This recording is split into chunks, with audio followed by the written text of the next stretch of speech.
Biofísica, unidad número 4, calor y temperatura. La termodinámica es la ciencia que se encarga de estudiar la interacción entre el calor y otras manifestaciones de la misma. Para ello tuvo tres eventos científicos que le presidieron. El primero fue de Boyle, que estudió los gases encerrados a una temperatura ambiente y con un volumen constante.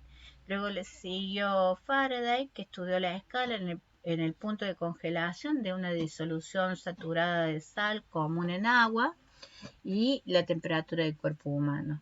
Y Andrew Celsius, que realizó una escala basada en los puntos de fusión y ebullición del agua a nivel del mar. Como dijimos, el calor es una fuerza impulsora, o sea, la diferencia de la temperatura que experimenta un cuerpo y proporcional a la masa del sistema. Como podemos ver, el calor se obtiene multiplicando el calor específico por el incremento de la temperatura, teniendo en cuenta que el calor específico tiene como unidad la caloría grados Celsius. ¿Cómo se transmite el calor? El calor se transmite por conducción, convección y radiación. Las formas de transformación del calor se dan de la siguiente manera. La conducción es típica en sólido. Es la transferencia de calor que tiene lugar por transmisión de energía de una partícula a otra sin desplazamiento de lo mismo. Por ejemplo, cuando nos frotamos las manos existe conducción. Por convención, se da típica en líquidos y gases y es la transferencia de calor que tiene lugar mediante el movimiento de las partículas de un fluido. El transporte es efectuado por moléculas de aire. Por ejemplo, cuando hablamos y hace mucho frío, podemos notar la emanación de nuestra voz de la perspiración a través de vapor de calor. La radiación se presenta en todos los estados físicos, es la transferencia de calor mediante ondas electromagnéticas sin intervención de partículas que los transporte. Es decir, si yo me acerco al cuerpo de otra persona, puedo irradiarle mi calor. La temperatura es la propiedad que tienen los objetos que nos permite decir respecto de una norma qué tan frío, qué tan caliente está ese cuerpo. La temperatura es una magnitud escalar. En las escalas de medición termométrica tenemos a la escala de Celsius, la escala de Faraday y la de Kelvin. ¿Qué nos debe de preocupar de este tema? Es encontrar el punto cero y el punto de ebullición de cada uno de estos. Como podemos observar, aquí en el punto de fusión de hielo es 0 en Faraday y 212 en la ebullición del agua. En Celsius es 0 y es 100 Celsius. Y en el Kelvin es 273 Kelvin en fusión del hielo y en la ebullición es 273. Aquí tenemos que tener en cuenta esto puntualmente. Fíjense que 0 aquí en Faraday es 32, en Celsius es 0 y en el Kelvin es 273. La ebullición en Faraday es 212, en Celsius 100 y en Kelvin es 373. También tenemos la conversión de un sistema a otro, de Celsius a Faraday, que no es motivo, digamos, de nuestro curso. Así que lo que hago es que ustedes lo observen, que sepan que existen, pero en realidad es lo que no nos tiene que llamar mucho la atención porque no es imprescindible, dado que nosotros en la enfermería usamos la escala Celsius para la mayoría de nuestras acciones de enfermería. Ahora vamos al tema que sí es de interés, la termometría clínica. La termorregulación se define como el equilibrio de la temperatura corporal. Está controlada por el hipotálamo, el cual funciona como un gran termostato del cuerpo. La temperatura corporal central tiene un valor promedio de 37 grados con variaciones no mayores a 0,6. Es decir, esas variaciones pueden ser menor o mayor, es decir, tener de 36,5 a 37,5 y todavía vamos a estar termorregulados. La termometría tiene por objeto el estudio de la temperatura corporal, la cual se altera en el curso de múltiples procesos patológicos. En el área de la clínica tenemos regiones a la cual acudimos para poder tomar la temperatura corporal. Una de esas es la axilar, la otra es en la boca. La del recto se dejó de usar, la nombro, pero se usaba. La vaginal, la del conducto auditivo que necesita un elemento de precisión para ser medida, y la del pliegue inguinal. Puntualmente lo que me interesa es que conozcan a cada una de ellas. Hipotermia. La hipotermia es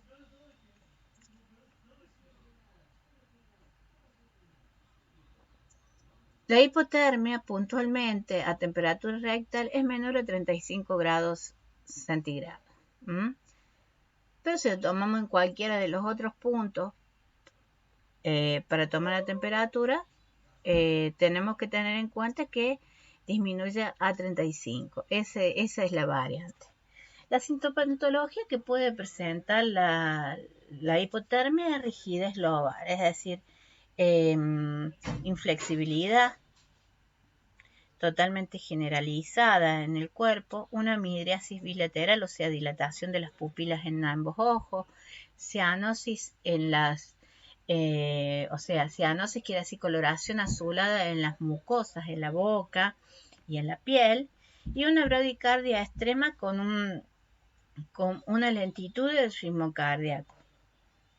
Ahí como lo tenemos, en el sistema nervioso central, puede producir amnesia, un deterioro del juicio, en el cardiovascular, una taquicardia que después se le va a precedir una bradicardia y también una prolongación del ciclo cardíaco, una vasoconstricción y el aumento del gasto cardíaco y de la presión arterial. También vamos a tener una respiración, un aumento de las respiraciones por minuto y una disminución del consumo de oxígeno. Un broncoespasmo, no vamos a tener ingreso del aire exterior si se colapsan los bronquios. Y a nivel renal podemos tener una disfunción en las vías renales.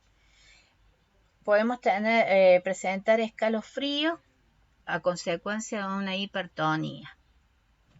La febrícula es la fiebre moderada entre los 37 y 38 y se presenta por lo general como consecuencia de procesos infecciosos de larga duración. Suelen aparecer acompañadas de sintomatologías como la palidez, la pérdida de peso y la pérdida del apetito.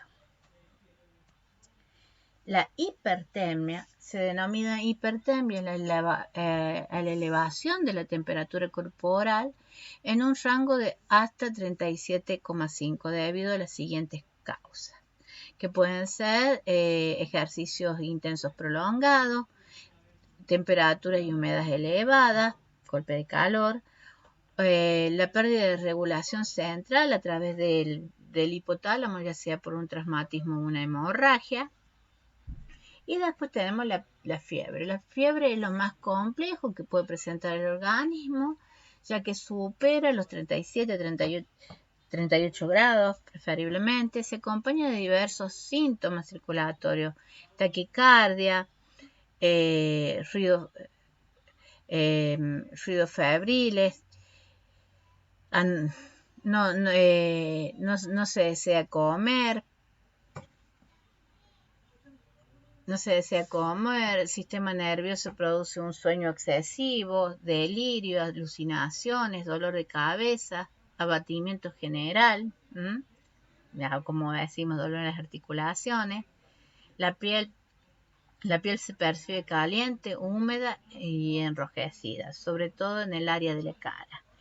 Puntualmente también podemos observar que cuando se presenta fiebre La persona también puede presentar escalofríos, en las manos puede presentar las manos frías con mucha sudoración. Existen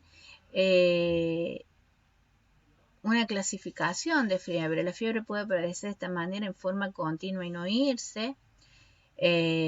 La fiebre aparece repentinamente, en forma intermitente, cuando se da en un momento o en otro.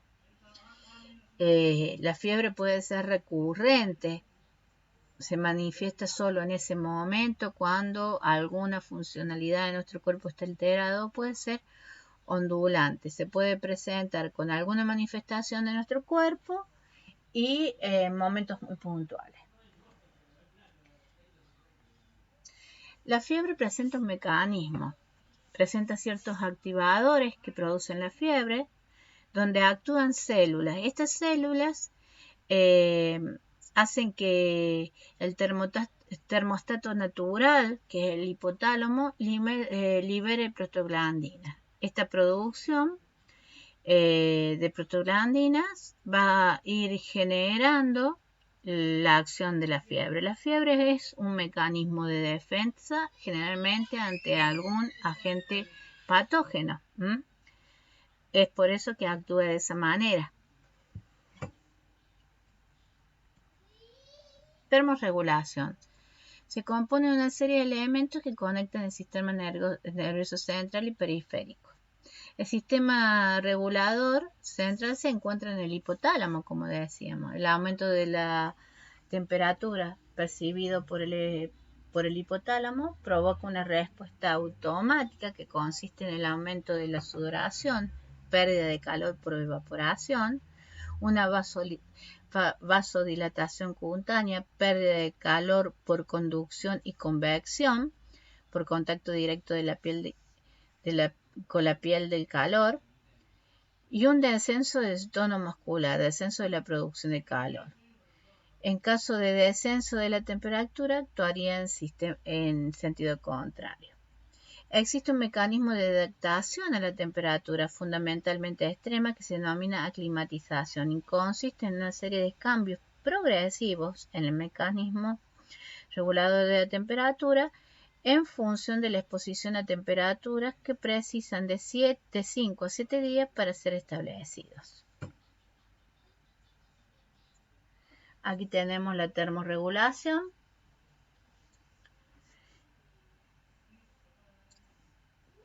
Cómo lo regula el hipotálamo a través de la radiación, la conducción, la combustión y la evaporación. ¿Qué es lo que ocurre con una mala termorregulación? La deshidratación, un golpe de calor, la disminución de rendimiento, lesiones cerebrales, disminución de la frecuencia cardíaca y respiratoria, somnolencia y muerte. Factores que intervienen en la regulación de la temperatura corporal. Para la producción de calor tenemos la contracción muscular, o sea, un ejercicio físico. Existe la radiación. Reacciones metabólicas por convección, la pérdida de calor, hacia a través del vapor.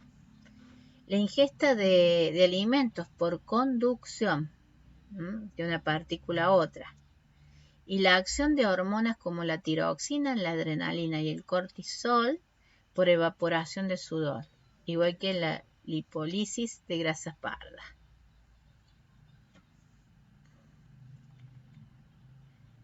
¿Qué es lo que nos debe quedar claro de la termorregulación, más allá de todos estos cuadros que he dado? Que la termorregulación se realiza en el hipotálamo, que el hipotálamo produce prostaglandinas y que esto hace que empleemos distintas partes de nuestro cuerpo, como son los músculos, para emitir radiación, las reacciones metabólicas por convección, la ingesta de algunos alimentos que van a producir conducción también, y la acción de hormonas que van a producir la evaporación a través del sudor. Entonces, eso lo debemos tener muy en cuenta a la hora de hablar de la termorregulación. De todas formas, voy a tomar lo que está incluido solo en el material de estudio de termorregulación. Esto es como para que les quedara un poquito más claro.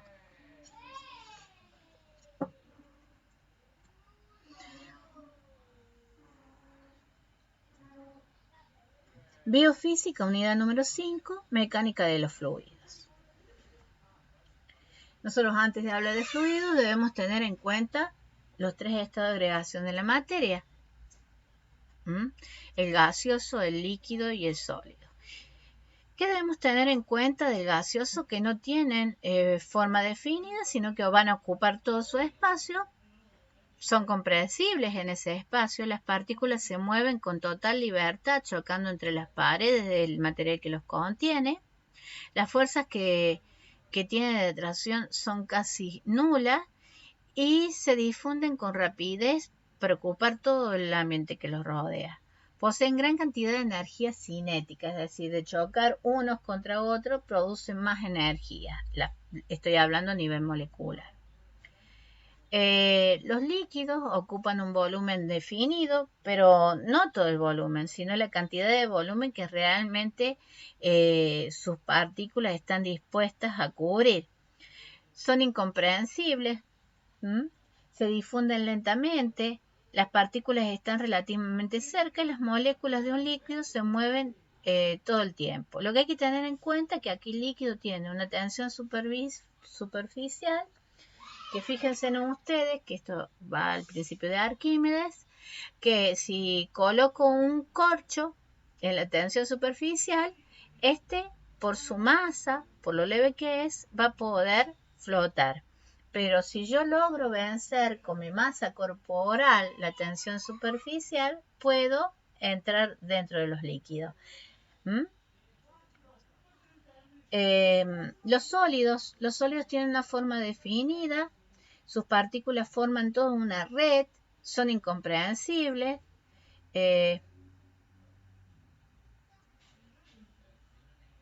poseen fuertes fuerzas de atracción. Generalmente los sólidos poseen lo que se llama el enlace iónico, que es cuando se unen partículas positivas y negativas y forman una fuerte red. Ahí tenemos un poco, fíjense los gases, acá los líquidos definiendo su tensión superficial y aquí los sólidos con una vibran nomás. Vibra porque sostienen como una misma red de moléculas. Ahora bien, vamos a ver qué son los fluidos. Los fluidos son sustancias con forma propia, es decir, que comprenden a los líquidos y a los gaseosos. Ahí los tenemos. ¿Qué vamos a estudiar de los fluidos? La presión. La presión no es otra cosa que la fuerza que se ejerce sobre un área determinada. Cuando mayor es la fuerza que se ejerce en una superficie, mayor es la presión. Entonces, no nos ha de extrañar que la presión sea igual a la fuerza ejercida sobre la superficie en que la voy a aplicar. ¿En qué se mide la presión? La presión se mide en pascal y un pascal es igual a 1 newton sobre metro cuadrado. Recuerden ustedes que 1 newton medíamos la fuerza y el metro cuadrado puede ser la superficie. Generalmente la fuerza se da en 760 de milímetros de mercurio que representan una atmósfera. Recuerden que esto lo vimos en biología cuando tuvimos que ver la diferencia de presión que se debía de vencer para provocar la ventilación.